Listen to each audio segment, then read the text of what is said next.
good morning and welcome to the AM News with me, Mapita Sibidi. Now, in our first story, the Director of Communications of the NPP, Baobeng Asamoah, has criticized the outgoing Ashanti Regional Security Coordinator, DCOP Opare Addo, for going public about attacks on him. Now, Mr. Opare Addo was allegedly attacked in his office by members of the pro-NPP vigilante group Delta Force, who are said to have hit him with the butt of an AK-47 assault rifle and forcibly shut his office.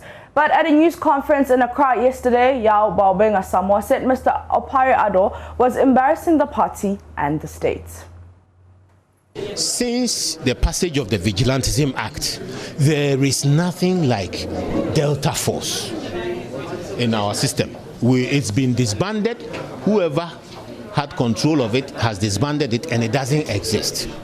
Now, the Ashanti Regional Security Coordinator, the gentleman who is the subject of this matter, ought to have left his office long before his contract has expired.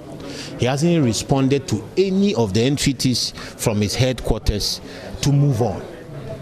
Not having responded, headquarters felt obliged to go and enforce his removal. Unfortunately, he didn't take kindly to it. He chose a very loud way of going about it, and it has embarrassed him. I think he should be embarrassed that this incident has happened. There's no way he can come out of this incident smelling good, because he has no basis for what he did, which is to oppose his office, to try and maintain himself in an office where his welcome had expired by law. Nobody who went there is from any other organization but the state. I want to make that very, very clear. Unfortunately, he didn't respond well to them, and it has led to this public situation that we have.